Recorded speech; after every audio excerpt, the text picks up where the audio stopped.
నిజంగా కేటీఆర్‌ని అరెస్ట్ చేసే అవకాశం ఉందంటారా రేవంత్ సర్కార్? ఒకవేళ అరెస్ట్ చేసి జైలుకు పంపితే, ఆ తర్వాత ఆయన అన్నారేంటంటే, "నేను జైలుకు పంపినా వెళ్తాను.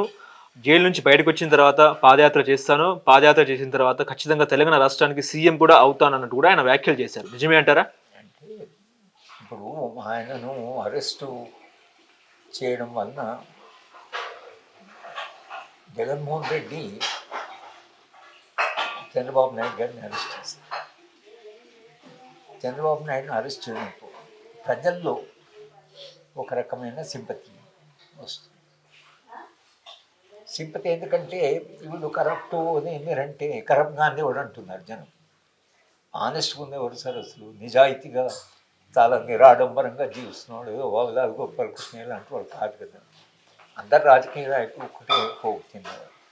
కేటీ రామారావు గారికి బాగా మాట్లాడతాడు, తర్వాత ఒక పార్టీకి చాలా ప్రధానమైన ఒక పార్టీకి ప్రెసిడెంట్ ఉన్నాడు, యాక్టింగ్ ప్రెసిడెంట్.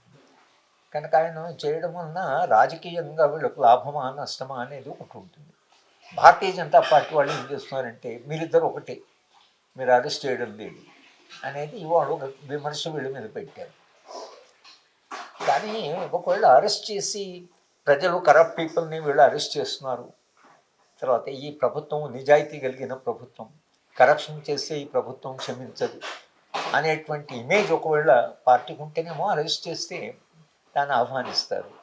కానీ మీరు అరెస్ట్ చేస్తూనే దాని నుంచి ప్రజలు ఒక కరప్ట్ పీపుల్ని అరెస్ట్ చేశారని ప్రభుత్వాన్ని అభినందిస్తారా, లేక అరో అయ్యి అంటే కరప్ట్ కాదు పాపం ఈయనే ఎందుకు పట్టుకుపోతా అనుకుంటారో మనకు తెలియదు. ప్రజల స్పందన ఒకవేళ సింపథెటిక్ వస్తే వీళ్ళు ఆయన అరెస్ట్ చేయడం వీళ్ళకి నష్టం లేదు, బాగానే చేశారు కరప్ట్ పీపుల్ని అరెస్ట్ చేయడం అని అనుకుంటే మద్దతు పెడుతుంది. కానీ చంద్రబాబు నాయుడు గారిని అరెస్ట్ చేసిన తర్వాత వచ్చిన సింపతి ఏదైతుందో మొత్తంగా జగన్మోహన్ రెడ్డి పూర్తిగా కూలిపోయాడు కదా, ప్రభుత్వం కూలిపోయింది కదా.